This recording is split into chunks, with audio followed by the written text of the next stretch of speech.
পরিপূর্ণ বোধ ছাড়া সঠিকভাবে আমল কখনো সম্ভব নয়।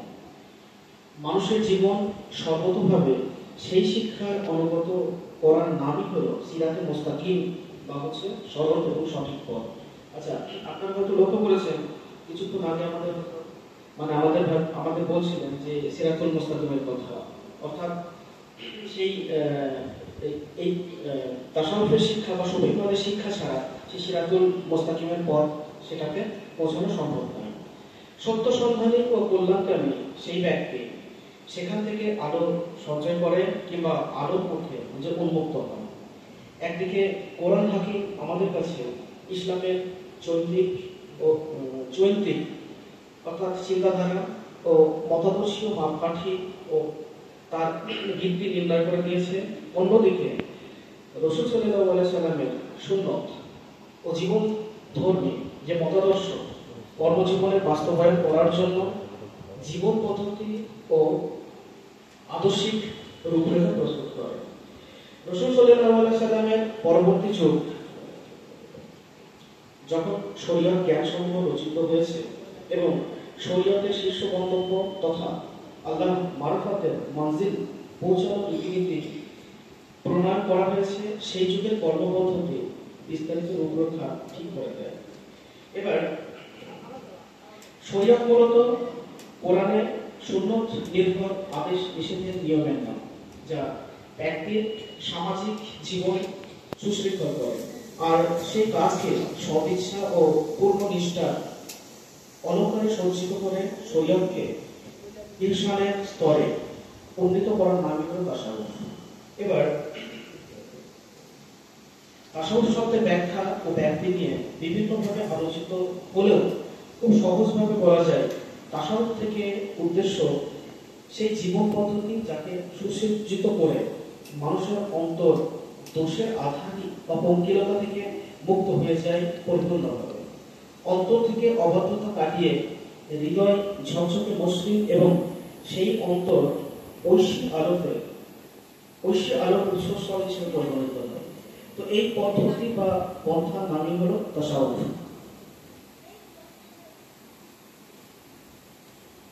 তাসাউফ সম্পর্কে বিভিন্ন সন্দেহ এবং সংশয়ে অনেকে পতিত হয়ে থাকে, অথচ এ কথা বলাই বাহুল্য যে তাসাউফের দুটি দিক আছে।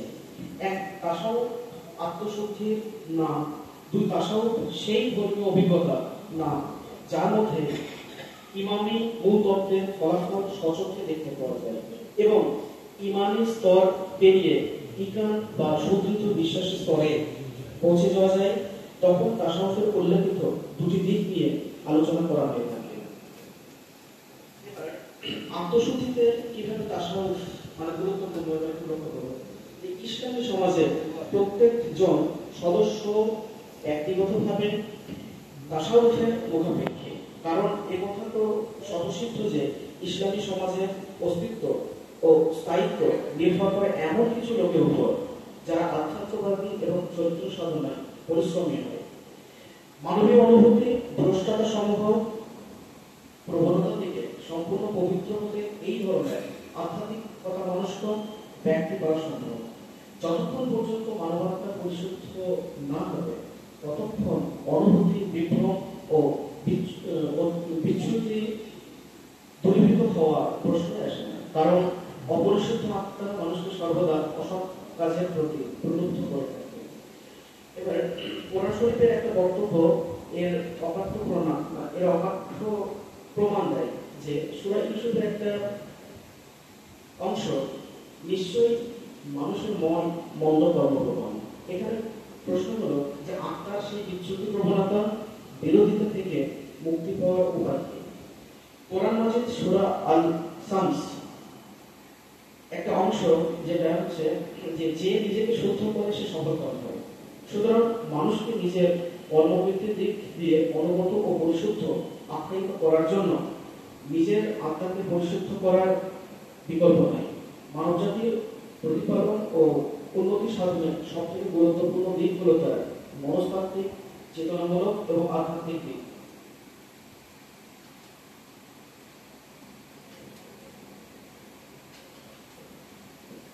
এই আলোচনা অনুযায়ী চেতনামূলক দিকের বিকাশ এবং চেতন ও অবচেতন অবস্থার সামঞ্জস্যে বোঝার বিষয় হলো অবচেতন পর্যায়ে সৎকার্য থাকে এবং ঊর্ধ্বমুখী এবং বিজয়ী, সচেতন পর্যায়ে বিচ্যুতি ঘটে এবং সেই সংঘর্ষ প্রতিক্রিয়ালয়ের একটি অপরকে অনুগত করা না হলে এই সংখ্যা থেকেই থাকে। মানুষের অনুভূতির দ্বারা দারুণভাবে প্রভাবিত হওয়ার কারণে চেতন অবচেতনের চাহিদা সহ সময় সাংঘাতিক হয়ে থাকে, সাংঘর্ষিক হয়ে থাকে। দুইয়ের মধ্যে সামঞ্জস্য দুই পথ, এক অবচেতনের পথ, সচেতনতার অবগত করা, সৎ কর্মোদ্দীপনাকে অসৎ কর্মবাসনায় অনুগত দেওয়া। এই পদ্ধতি অবলম্বন করলে দুইয়ের সামঞ্জস্য সৃষ্টি হয়, তবে চেতনামূলক দিকটির প্রতিপালন হবে অসৎ পথে, যার ফলে আধ্যাত্মিক মনস্করণ চরিত্র সাধনা পরিশ্রমী ব্যক্তি গতিপথ হবে ব্যাহত এবং ইসলামিক সমাজের অস্তিত্ব হবে বিকৃত। এবার 2 নম্বরে লক্ষ্য করুন, চেতনাকে অবচেতনার মাধ্যমে পরাজিত করতে হবে, অর্থাৎ অসৎ কর্মের চাহিদাকে সৎকর্মের চাহিদায় অনুগত করা হবে। এই পদ্ধতি সম্ভব তখনই হবে যখন মানুষের আত্মা হবে স্বচ্ছ এবং পরিশুদ্ধ। অসৎ কর্মপ্রবণ মন যদি আগের মতো প্রবণতা ছেড়ে অবচেতনার একান্ত অনুগত হওয়া সম্ভব নয়। তাই মানবজাতির চেতনামূলক দিকটি সঠিক প্রতিফলনের জন্য প্রয়োজন চেতনা ও অবচেতনার মাঝে পূর্ণ মিল ও সামঞ্জস্য। এই সামঞ্জস্য প্রধান শর্ত হল আত্মশুদ্ধি, কঠোর পরিশ্রম। এটাই হলো বাস্তবের অর্থে মূল লক্ষ্য বা এর মূল তাৎপর্য। এছাড়া মানুষের মানসিক দিকটির প্রতিপালন হয় ইচ্ছে, আবেগ, অনুধাবনের যথাযথ উন্নতির মাধ্যমে। এই দিকটিও মানুষের আত্মা হয় পরিশুদ্ধ এবং পরমানুগত। মানবজাতির আধ্যাত্মিক দিকটির প্রতিপালন শুধু ধর্ম ও চরিত্রের মাধ্যমে হয়ে থাকে। ধর্মচরিত্রের উন্নতি, যেটাকে আধ্যাত্মিক বিধি নির্মাণ করা হয়, তখন সম্ভব যখন মানুষের ক্ষমতা ও যোগ্যতা শুধু সৎ কাজের প্রতিপালনে ব্যক্ত হয়।